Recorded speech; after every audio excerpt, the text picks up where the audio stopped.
Hey, dude, we made it to episode 90, This Life in Tech. I'm Jason.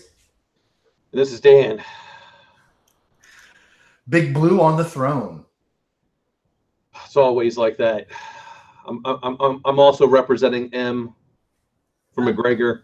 He I can was, come in whenever he wants. yeah, I was just going to say, which king is actually sitting on that throne? What a crazy night, dude. First of all, I'm not used to watching UFCs that start at 10. I'm used to the UFC's ending at 10. Yeah, because you're 3 hours behind. Yeah. So, welcome to the best coast. Oh, my God. I remember falling asleep in a booth at a Wild Wings with you watching a George St. Pierre fight in Maryland. Yeah. I forgot, man. I'm sitting here and, I got all my quests done. I got all my quests done that I wanted to get done in WoW. And I've been getting into running the auction house, so I got all this shit set up. I'm going through my my auctions for the day, my income, my expenses, and it's like 9:30, and I'm like, dude, I still got like a half hour to kill. Yeah. I didn't get home from residency until like 8:30. I was so tired. I mean, I am absolutely enjoying the learning, the stuff that, I mean, it's like, I'm thoroughly enjoying it. It's a lot of fun. It's intense. It's a lot of data, but this is the way I look at it is I don't have to know how to do all of these things. I just have to know which data to ask for. Yeah, that's right. Well, it's like a common theme, man. Like communication. You can really solve just about any problem simply by communicating. Yeah, absolutely. So, yeah, 10 o'clock. I mean, and here's the thing: even with them starting at 10 o'clock, I mean, first couple of fights aren't even that good anyway. I was glad that Michelle Watterson won. I like her. Yeah, she looked good. Mm-hmm. I'm shocked that it went the distance. I was too, to be honest with you. Those kicks were so fast, dude. Yeah, I didn't think it was going to be like a Ronda Rousey 13-second armbar fight, but I didn't think it was going to go the distance either. Yeah. That was a good, solid fight to start the card with, man. But dude, from there, the dude takes his shorts off because his balls were hot. Yeah. What did you say? I've never seen that. What did he say? What's his nickname? Black Beast or something like that? The Black Beast. That's right. Yeah. That dude.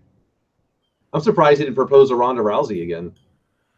Well, he seemed to be in love with Joe Rogan, or at least the idea of going on Joe Rogan's show and smoking some weed like Elon Musk. And he doesn't have a publicly traded company to tank. That's true. He doesn't. And isn't that great that Elon Musk stripped? They're going to strip this company like they're going to strip Khabib of his belt. Dude, this is the theme of that whole card for me. Past the Watterson-Herrig fight. It's a bunch of, I have never seen that happen before, and I've been watching this sport a long time. I've never seen somebody take their shorts off because their balls were hot. I've never seen somebody Tony Ferguson do a front roll after getting clipped. I've never seen all of these capoeira kicks. I've seen dudes break their hand, but I don't remember somebody throwing in the towel because they broke their hand. Not that I'm saying that was wrong. I actually think that was a good decision because you're just going to get fucked up after that. Oh, and badly. If you only have one hand, you can't defend, you can't grab. I mean, and you already got two serious. Did you see that the first cut on his right side and his hairline? Dude, yeah. That was big and deep. And the other one was right on his eyebrow. It wasn't getting any better from there. Yeah, his I don't know if it's a head coach or trainer or whatever it was. He's like, you're done. And that's what the corner's supposed to do. Yeah, that was his head coach, Duke Rufus. Yeah. That's what your corner's supposed to do. They look at you and they go, you're done. Their job is to protect the fighter. Because the fighter cannot make a rational decision. They're biased. So exactly. You're broke and you're going up against a dude like Tony Ferguson. You're going to get hurt bad at that point. Man, at the start of the second round when Tony Ferguson came out and he still had blood on him, yeah. I had this vision of him crawling in my window and sucking my heart out through my asshole. Like, he's just this weird looking dude, man. Yeah, dude, it looks like he's gone. It looks like he's anorexic now. What happened? Well, I don't know, man, but he's just a weird, lanky dude. And he's in that Eddie Bravo training camp, and Eddie Bravo is a weird dude too, but a technical genius with jiu-jitsu. I was surprised that fight never went to the ground. They didn't have time for it to go to the ground. Because both those dudes are high-level jiu-jitsu players. And instead, they just started throwing all these crazy capoeira bicycle kicks. And they were jumping off the fence. I was like, is this a Jet Li movie? Yeah. Well, Pettis is famous for that kick off the fence against Benson Henderson. And I think it was WEC or some shit. Yeah. So Tony did it once, and then he did it again. But he did Superman punches. Dude, this was crazy. And then I'm thinking, man, how much crazier is this next fight going to get with Khabib and Conor? And what do you talk about with that fight? Do you talk about the crazy shit that happened after? Or do you talk about what was Conor's game plan? Because he didn't seem good. Like, I'll be honest. I don't know what happened, man, but he wasn't doing much of much. Yeah, it was interesting. I mean, we could talk about it at first. One, I don't think Conor's game plan, to me, was the right game plan. Conor does so well with distance, and yet he wanted to be in close. You close distance, like Conor does great in closing distance once he has you hurt. And he had Khabib hurt, I think, several times with those punches. And that head kick that happened. And then he froze. I'm like, what are you doing? I don't know if he didn't realize that he had him hurt, but Conor does so well with the counter punch, and Khabib he'll throw with you. Well, clearly, right? He will do that if you get him into that point. But that's only going to. This is the part where I didn't quite understand. Khabib's not a shoot and take you down kind of guy. I'm going to grab you because he is strong. So he's going to grab you and then pick you up and put you down. Right. It's more like, Samba is more, it's closer to judo. Yes. Than it is wrestling. And that's Khabib's thing is Samba. So he wants to get a hold of you and then get you down to the ground. So you can prevent that by keeping distance. And Conor's so good with that punch on punch. I think Kavanaugh, for the first time, messed up. Yeah, we don't know what happened, man. But what I was thinking about is, so there was a lot of talk leading up into this fight, and I think it was accurate that anytime you have a really high level, let's call him a wrestler, against somebody that is known to not really have much wrestling in their background, the wrestler has a significant advantage, especially over a long period of time. Absolutely. And we actually didn't talk about this on the pre-side, but that the actual best person to implement this game plan against someone like that, Holly Holm versus Ronda Rousey. Yep. I was going to say that's the blueprint. And if you want to go old school, George St. Pierre, Matt Hughes too. Yeah. And I particularly point at George because he has a little more of a classic karate style like Conor. Mm-hmm. And so how did George keep Matt Hughes from coming in on him? Inside leg kicks and jabs. Yep. And Conor didn't do that. No. And he looked, I don't know if I want to say he looked stiff or there was just something, and there was something wrong, I thought, from the minute neither of them to me looked good when they were walking out. They didn't just, you can look at a fighter. Look at Pettis and Ferguson before that. Those dudes looked like they were there to fight and like they were having fun with it. You know what I mean? Yeah, the energy was gone. Yeah. So I don't, maybe he kicked him and broke his foot. Who the fuck knows, man? I have no idea. But it was weird. The whole fight was weird. And then it just got crazier. Dude, I'll tell you right now, Khabib's camp, cowards. Straight up cowards. Yeah, man, for sure. Well, you can see the trend, right? They roll up on Artem and slap him. And then the fight's over. And while Khabib jumps the cage, if you guys didn't see this, spoiler alert, leg drops, like big time wrestling, gets on the top of the ring, jumps off and leg drops Conor's corner and gets in a fight with those dudes. Whilst three of his friends climb the fence behind everybody because everybody's looking the other way. and they legitimately jump Conor. Yeah. And start punching him. And here's the thing. This is the thing about that. They hit Conor from behind. Conor still didn't drop. That's right. Dude, if I get a chance to hit someone from behind, they better fall down.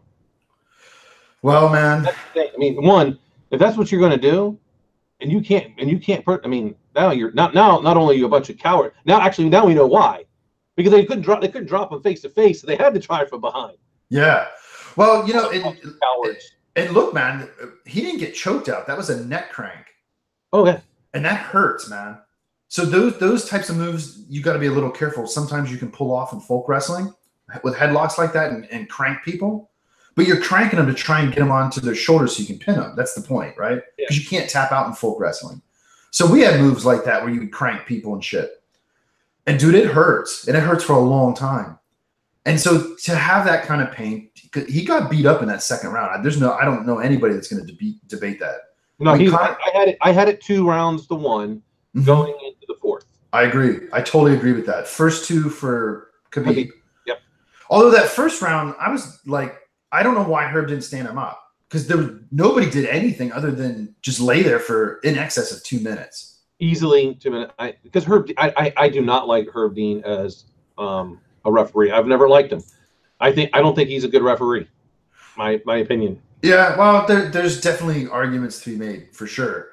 So the first round, to me, I don't think anybody won, but you got to give it to Khabib because at least he got the takedown, right? Right, he got the takedown and he maintained control.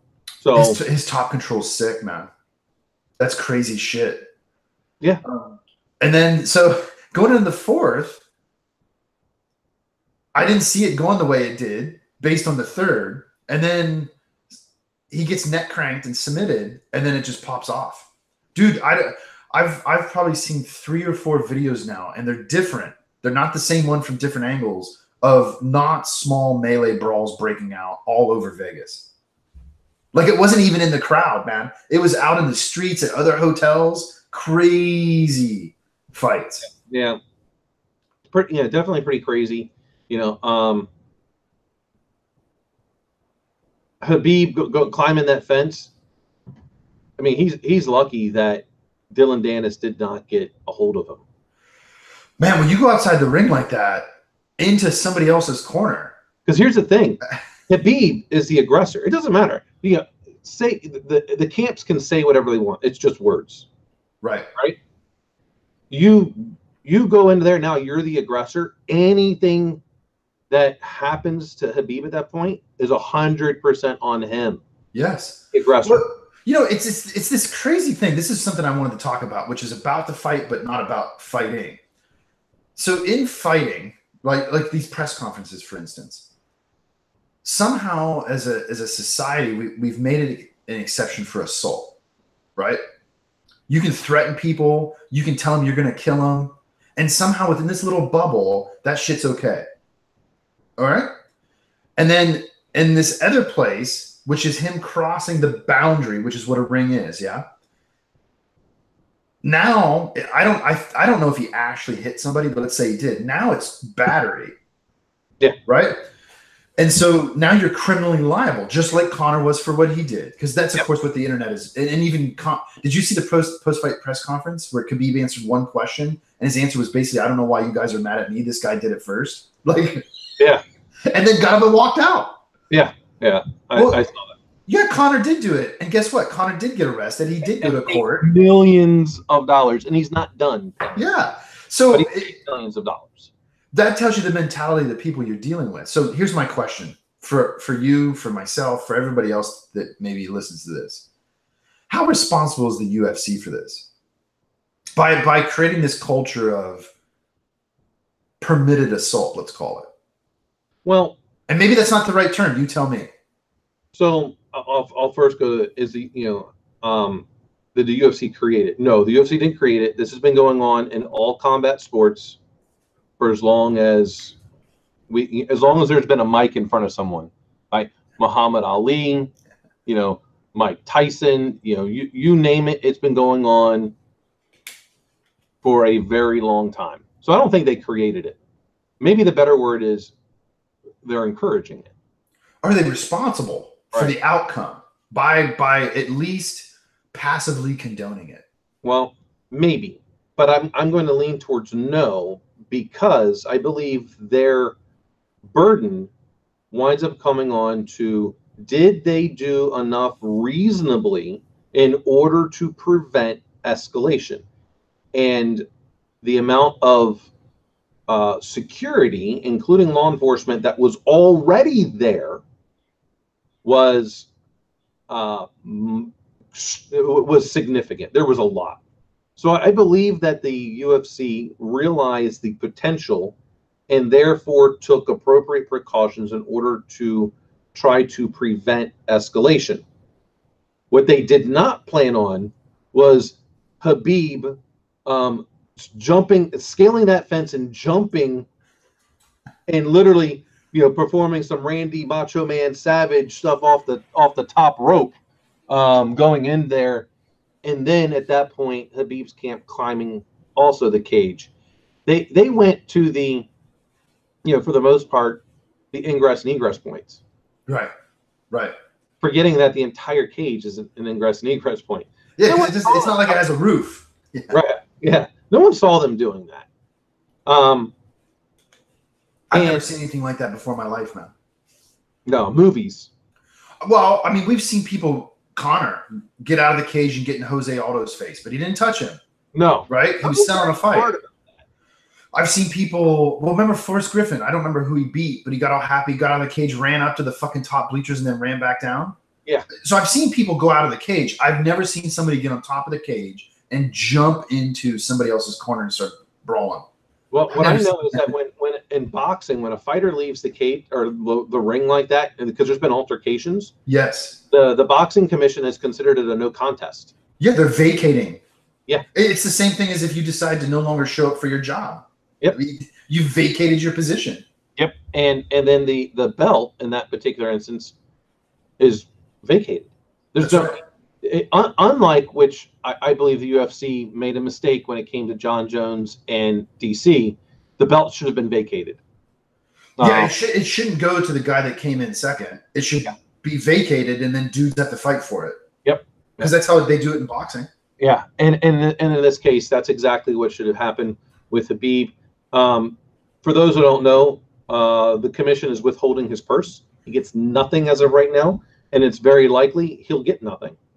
And they've already concluded Conor, zero fault, didn't do anything.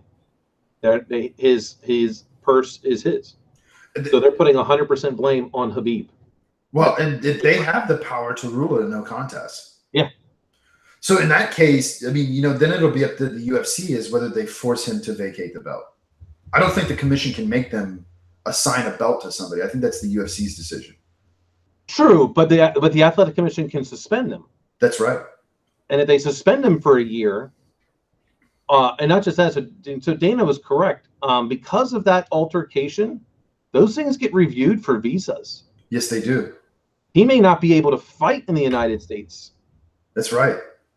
Potentially ever again. That's right. His father's already not allowed back in the country. I mean, he keeps getting denied for a visa all the time. Right? Why? Because they are associated with terrorist organizations. Well, you're right. So then, the issue becomes people are going to point out, and rightfully point out, so how can Conor still get a visa? My opinion's dual. One, he's not from Russia. Let's be honest. Okay. And two, he didn't commit that criminal act in the prosecution of his job. It was an extracurricular criminal act. And I think that's where Khabib really might get screwed, is he went outside of the scope of his job, which is fighting in the ring, and took it outside and did it, right? But it was a commission within the scope of his job. And so when this gets reviewed, I think you have to ask yourself, what's the probability that this is going to happen again? Well, it's going to happen again if he fights Conor, which for the record, I'm not interested in that rematch. I'm not interested in that at all. I don't know if I'm interested in that or not, but I'll go back to the first part. The other aspect is, how likely are you to do something like that again? Mm-hmm. Conor turned himself in. He stated basically, and paraphrasing, I should never have done that, and I am essentially asking for mercy, and I will do whatever the courts are essentially asking me to do to make proper retribution, which is some amount of community service or something along those lines, which he'll probably do. I have zero belief, and he turned himself in. He showed up. He didn't dodge it like a lot of other athletes and we'll say celebrities have done in the past. Right. He showed up on time. He even coming back, making special flights, did what he was supposed to do to make appropriate amends, right? So fine. We have a history now of Khabib in altercations of this nature on several occasions. Yeah. So how likely is it for him to do it again? Well, this is at least the third time he's had an altercation. So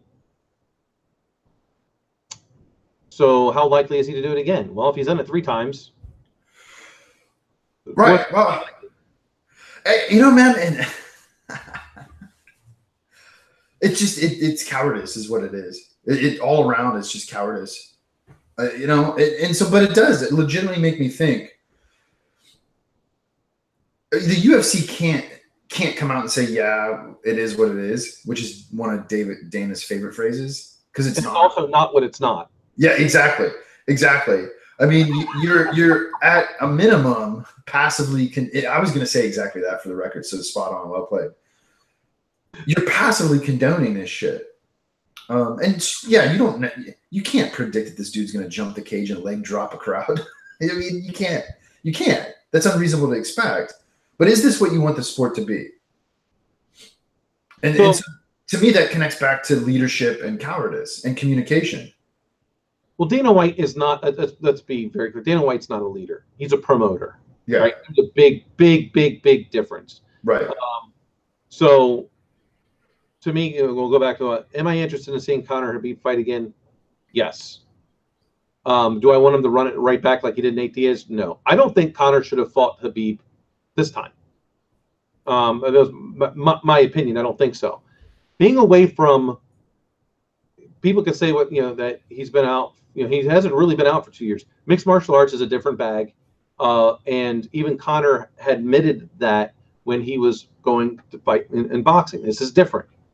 Boxing cardio is different than someone laying basically on top of you for 15 minutes, which is what Khabib did. Yeah. If I was Conor, I would not have fought Khabib this time around. I would have waited because I need to push myself and see if I can go 5 rounds. And no matter where Conor would have fought his first fight, it would have been a main event and therefore 5 rounds. And I would have tried to fight someone like Khabib and work up, because I could be like, hey, I'll fight Khabib when I want to fight Khabib. Mm-hmm. I'm currently the champion. I never lost the belt. So Khabib is an usurper. You'll come fight the champ when I want to give you that title shot, because Khabib, you haven't fought anyone in the top 10 and beat them. No. Well, and think about how Tony Ferguson feels. The only reason he doesn't have the belt is because he tripped at a press conference and ripped his knee apart. Yeah. I mean, really, that's it. Yeah. He actually is the legitimate champion. Well, I think Conor's still the legitimate champion because Tony Ferguson fought for the interim. Fair enough. Fair enough. That's the way in which I look at it. But my point is, at least Conor was stripped of the belt because of a choice he made. Right? I don't think Ferguson chose to trip. Now, he chose to wear those dorky fucking sunglasses inside, so maybe you know what I mean? It's a consequence of a poor decision, but nonetheless. Sure. So think about that. How the fuck do you have a card with 2 fights of which 3 dudes have a belt? Like what? Yeah, that is true. All of them basically have the belt. In the same weight division. Yeah. Just so I'm clear. And it's almost like the UFC has created an internal IBF, WBC belts. Right. So, if I was Conor, I wouldn't have fought Khabib. I'd have been like, Khabib has not fought anyone in the top 10. So until Khabib fights someone in the top 10, He's not the he doesn't have a legitimate claim to even be a contender. Fight someone in the top 10 because every time he went to go fight Tony Ferguson, he pulled out. Yeah.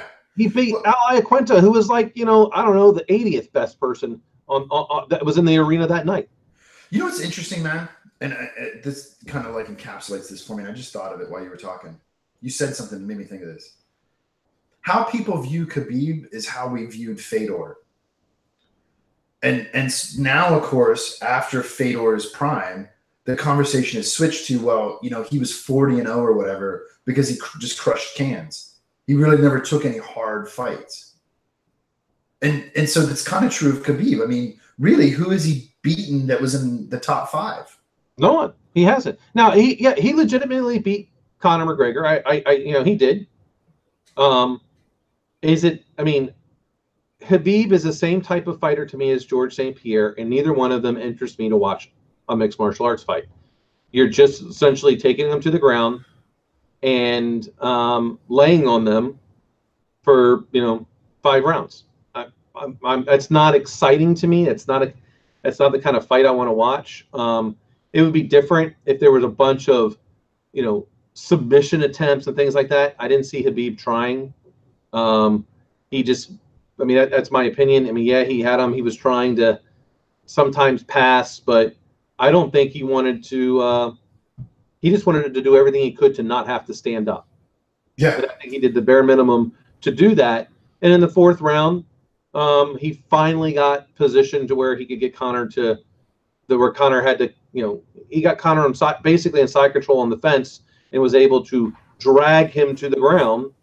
Well, that's just not an exciting fight. And I think Conor's emotions got the best of him to take this fight, and I would have waited. Well, and that's the thing, man. I mean, he certainly didn't need the money. No. Your legacy's already established. I mean, yep. You were the first to hold 2 belts in 2 different weight divisions concurrent. So I think it's fair to really sit back and question the ego that necessitates you taking that fight. Because I agree with you. I don't think he should have. I don't think that would have been my first fight back after 2 years. And don't forget, he only had 1 fight at 155 before that, which is his destruction of Eddie Alvarez. Right. I would have gone and fought someone else first. Now, what do I do if I'm Conor McGregor now? I go back down a weight class where I'm the bigger guy. And at the weight class where he's fighting Khabib, he's not the bigger guy. No.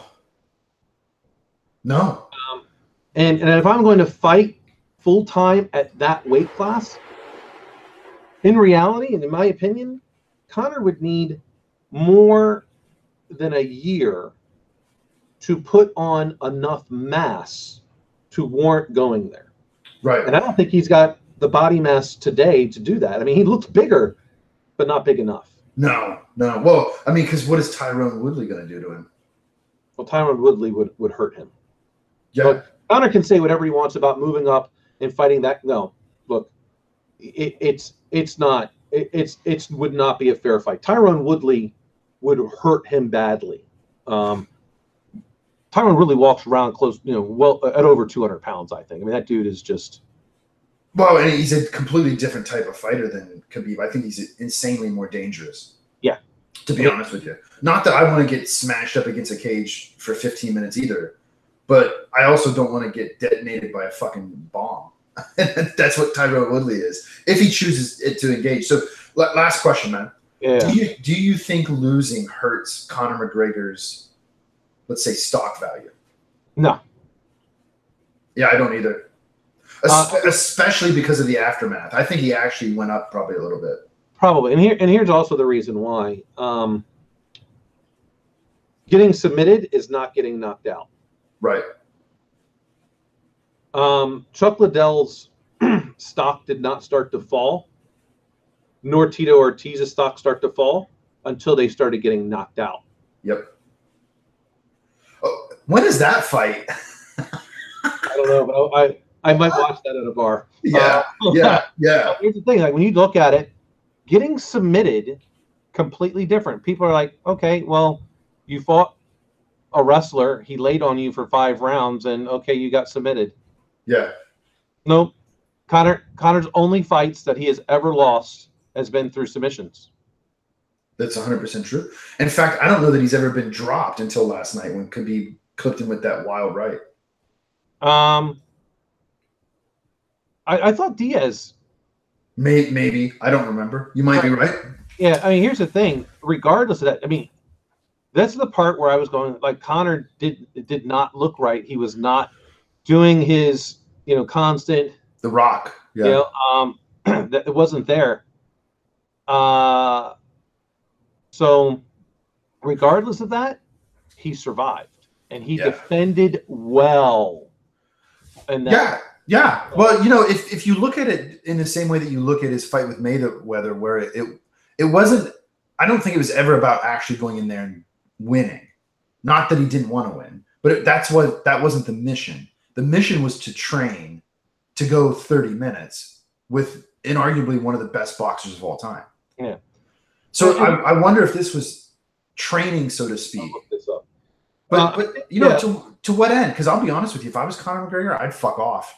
I'd go find somewhere else to compete where I don't get smashed. With as much money as he had, he's another kid on the way. Nope, I'm done, dude. I'm done. I was looking one thing up here real quick. I was disappointed to not see a proper 12 commercial. His whiskey. They had it on the ring. I mean, it was on the mat. So here's the thing. Many people, and arguably so, the best heavyweight of all time is Muhammad Ali. He lost 5 fights. Yeah. I don't think Conor losing does anything. It's the adversity. Can he come back and win again? And if I'm Conor, I'm going back down to my natural weight class. Well, I'm going back down 1, and I'm going to get the belt again, and I'm going to build back up my momentum. I'm going to constantly be talking shit about Khabib all the time. Y'all are a bunch of rat cowards. I'm going to keep building that hype, and I'm going to wait. And after I fight 2 or 3 more times and building up, then I'm going to fight. Then I would fight him again. If I wanted to actually fight him again, I want to force the UFC to make that fight happen. Right now, I don't have to. Right. Right. I don't have the position to. But if I'm Conor, I want to fight. In this case, only because my logo has to go on that ring. The only reason. Yeah. So, I mean, Conor did not get hurt. All right, I don't think he got. I don't see. He got a normal 30-day medical suspension, I think, is what I saw. Yeah, so that's just the normal. Yeah. So he didn't have any broken bones. He didn't get concussed. Right. So I think he's perfectly fine. Only a 30-day suspension, no big deal. So he didn't get hurt. If I'm him, I'm like, I want to fight in January. Yeah, well, he talked about wanting to be on the Madison Square Garden card. Yeah, so I just be like, hey, now I just go back down to my weight class. What's his name? Who said, hey, you fought? The one who was Holloway, Max Holloway. Yeah, I go back down and I fight Max. There's a number of dudes he could fight if he can make 145. Man, that was always hard for him. Well, he's never missed a weight cut. That is true. That is true. Well, I certainly think that's a better choice than staying at 155 or, God forbid, trying to go to 170. Oh yeah, 170 would be. He'll get hurt bad. He would get hurt. I don't think there's anyone at 170 he can beat. Certainly not in the top 5. Yeah, I mean, anyone that's ranked, I mean, in terms of that, I don't even think he can beat anyone in the top 10. You might be right. He doesn't have a submission thing like Anderson. The reason why Anderson Silva can go up is because he has the submission game. Conor has, as far as we know, has 0 submission skills. Yeah, it was really because here's the other thing. Now we just can't stop talking about it. Apparently, here's the other blueprint. It was the first fucking fight of the night. Michelle Waterson is not as skilled, but a female version of Conor. And Felice Herrig isn't Khabib, but she's a grappler and a brawler. You saw what Waterson did when she got taken down. She put Herrig in full guard and started elbowing the shit out of her. Yeah. And she won that round because of that, I'm sure. Oh yeah, she just kept elbowing, and Connor didn't do much. Anyway, otherwise we'll just keep talking about it. But the last thing I'll say is, I'll just keep going. That in this case, Khabib's teams are a bunch of cowards. Yeah, man. For me, that is the big takeaway more than anything else. There's no excuse for cowardice. There's no excuse for lack of communication. There's just not, man. The only excuse I think that's ever valid is you're like our kids. You're 4 years old. So I don't have an expectation that you can communicate. Not like that, but true, very true. So, and with that, communication is always key in everything. Yeah. So, it was funny. We were talking maybe it was last time. Elon Musk. That dude. I don't think. I mean, he only got basically taken away for 3 years, and I think he made the wrong choice. If I'm Elon Musk, I'm going to be the chairman. Yeah. I don't care about the CEO. As chairman, I can pick who's going to be the CEO. And maybe I find someone who could take my company better. But taking a look at Tesla, and you predict out where they're going to be in 10 years, I don't think Tesla exists in 10 years. Do you think they completely go away, or do you think somebody gobbles them up? I think they get gobbled. Yeah, I lean more towards they're just gone. I don't think anyone gobbles them up. And the reason why I say that is BMW, Mercedes, the company, it's an Indian company that owns Jaguar Land Rover, are putting so much money into this. They'll have surpassed the technology that people perceive Tesla to have, because I don't believe their technology is all that great. No, it was just, I don't even know that you can say it was first, but at least in popular culture, it was first. Yeah, it definitely wasn't first, because Thomas Edison created an electric car that could go 1,000 miles. Yeah. Yeah. That's true. With no technology, Thomas Edison had a car that was electric that could go 1,000 miles. And Elon Musk, with all this money in the world, can't get a car to go more than like 200 miles. I think their maximum thing is it's like 300 something. But let's be real. If you're going to put on air conditioning, it's not going to go 300 miles. So, I don't believe Tesla. One, I don't think. All right, we'll back it up just a little bit. Name a company where Elon Musk was at the head of that has been successful. Successful as in profit? That he was the CEO of. I don't know. Zero. It hasn't been. Yeah. He wasn't the CEO of PayPal. No. No, and I don't think SpaceX is profitable. None of them are. Yeah. None of his companies are profitable. So what is it that makes it so attractive? Just because he's a lunatic and he's out there. That's just my opinion. I think he's a fraud when it comes to the stuff that he does. I don't think he's as good as what the media has built him up to be. Now, like I say fraud. I don't think he is no Richard Branson. Right. I would agree with you. I don't even know that he's a Mark Cuban. Yeah, he's not. And here's the thing about that, with the Richard Branson comparison. I don't think Richard Branson is so good at what he does that you cannot distinguish him from his brands. Right. Yeah. And to the point of, if something bad happens to Richard Branson, all of his brands, I think, tank. If you remove Elon Musk from any of these brands, there'll still be all crappy companies. Right. It is interesting how he's been deified as a cult figure almost. Yeah, I just don't. I don't think he's a very. I just don't think he's very good. Well, man, maybe like Conor McGregor. Let's see what he does next. Yeah, CEO. Let's see. Elon Musk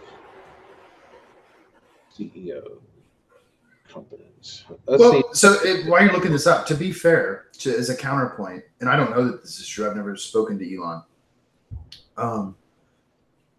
I suspect maybe that profitability isn't in and of itself part of his vision. He's always been very clear about wanting to do things to help the world. And so that doesn't mean you can't make profit or have a successful business.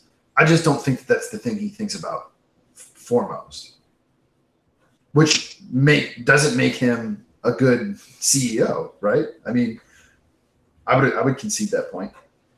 Yeah, so that's kind of where I was more going in terms of profitable is not necessarily the right word, because Facebook wasn't profitable for a very long time. But Mark Zuckerberg, had a vision and was able to do it and make it a very profitable company for investors. I just looked at none of like his past companies. He was just one of the co-founders for PayPal. He was never the CEO. Right.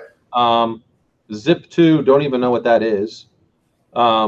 All these other companies that he's the CEO of are all recent, which all has basically come from money from PayPal. At least that's what it looks like. And see,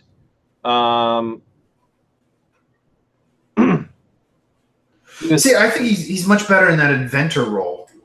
Really, just an inventor. I don't know about that, man. I think he's a good idea person. I think he's a good creative engineer. As an idea person, if you were saying he's kind of like Carnegie, where he goes out and gets really good people to work for him, yeah, I would agree with that. I think he hires people that are good inventors and have good ideas, and he knows how to market. He knows how to market, but I don't think he has done a good job of turning it into something that's going to provide long-term wealth to investors that he was the founder of. Tesla's nothing special. SpaceX hasn't really done much. I mean, I think his rockets. I want to see this in Vegas. I want them to start betting on whether or not the rockets that he goes to send up, because I think it's basically a 50-50 shot if it blows up or actually makes it to space. Because I think he's had just as many failed launches as he's had successful launches when it comes to that.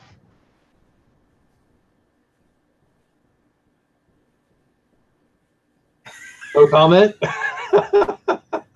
We can agree to disagree, man. I know, but I agree that I agree that he's probably a piss poor CEO. I think he's a piss poor business leader. Yeah. But I think he's a good idea leader. And I think that's why he's been deified. It's because of his ideas, not because of his actual production. And maybe that's and that might be.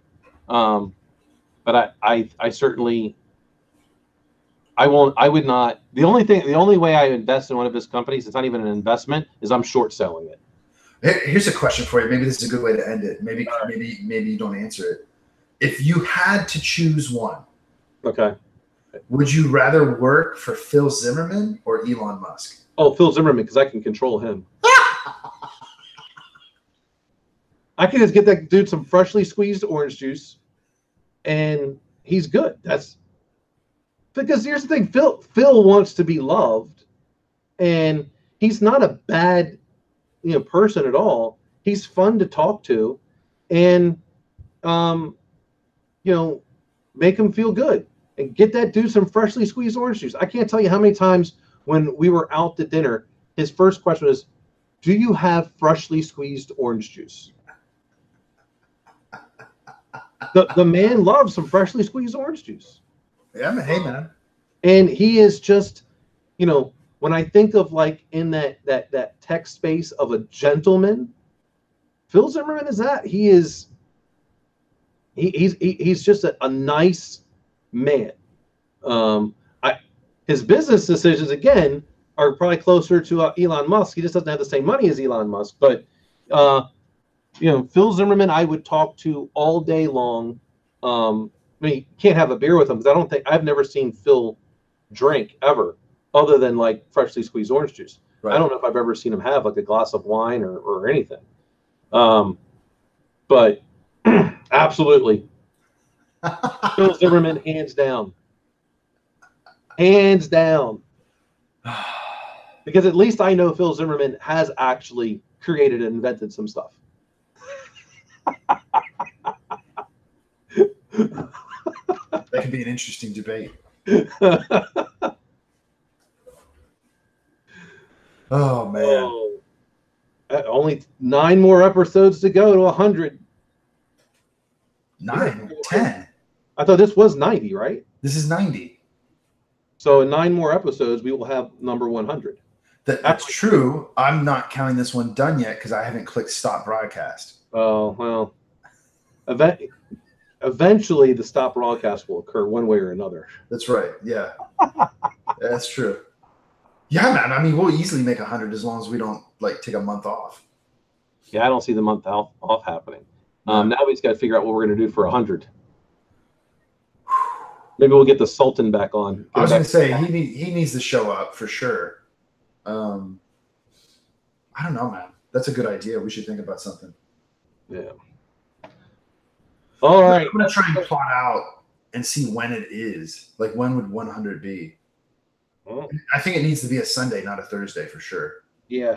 Thursdays are too difficult for me to do it on a regular basis. Yeah, they're nice little additions. You know, I don't look at them as a regular thing like Sunday. I look at them as, when we're all available, especially with Ken.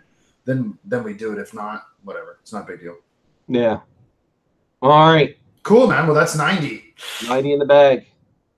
Have a good weekend, everybody. Take care. Don't trust those Dagestani rats. Never.